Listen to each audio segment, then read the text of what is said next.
alam mo, sa totoo pare, ang daming risk sa ligang labas. Mas maraming negative sa positive. Totoo. O sige, pagpalagay mo na, sige.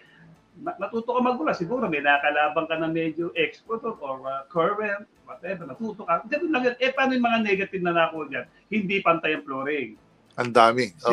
Simento. Hindi standard ang court. Ang ilaw, hindi ganong kaliwanagan. Merong maliwanag, merong hindi. Di ba? At siyempre, may mga nakakalaban ka na hindi sanay sa organized basketball, baka naman bigla ka na ma-undercut ka, maano ka. Risk yan eh. Di ba? Totoo.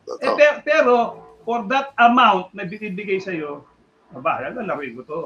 Oo. Sayang. Sa isang araw, diba? pare, no? Sa isang araw, yun lang ang gagawin. Walang pressure, no? Kita mo yung nangyari sa ating mga kaibigan na naglaro ex-PBAs. Current PBA na nawala. Jerky niya, napaway sila, Blue Belga. Legal labas yun. Sila, ng bata. Tsaka alam mo pare sa ganito, ako ganito yan Nung naglalaro ako, di syempre, ini-import ka, legal labas, di ba? Ngayon, pumupunta ka sa ibang lugar na meron sinatawag na local hero. Siya sikat dun eh. Di ba? Bigla kang darating, malilipat yung pan sa'yo. Magagalit ngayon yung mga supporter nung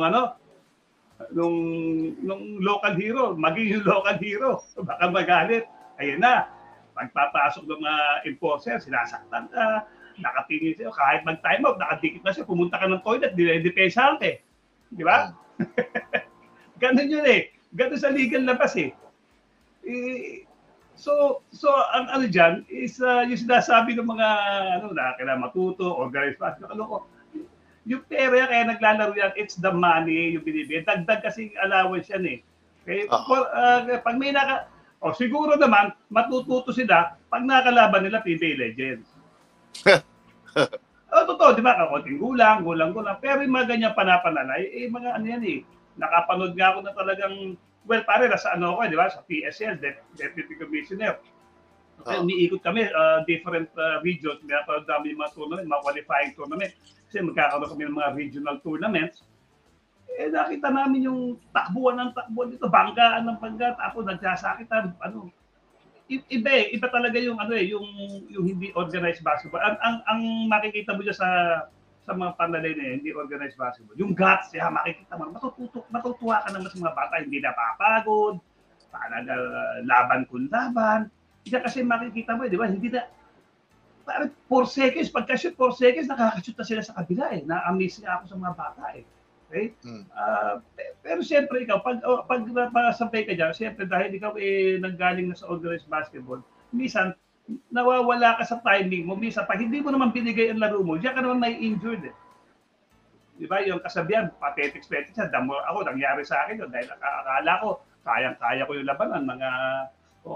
Alam mo, sinusukat ko lang, pathetic siya. Wala pa sa atin, dumrive ako, parang ninaapakan ako dahil pathetic. Ayun. 2,000 yata akong hindi nakapag-ensayo nun. That was in amateur. Sa amateur pa ako nun.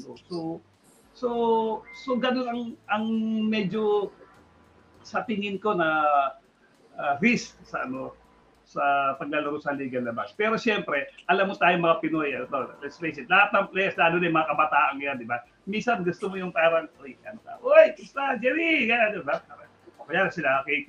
Siyempre, sarap din naman ng pagkakamay. Tama naman sinabi ni Kevin na may mapasaya siya, di ba? Makakuha ng mga ibang mga kaibigan. Okay? Tama rin naman 'yon.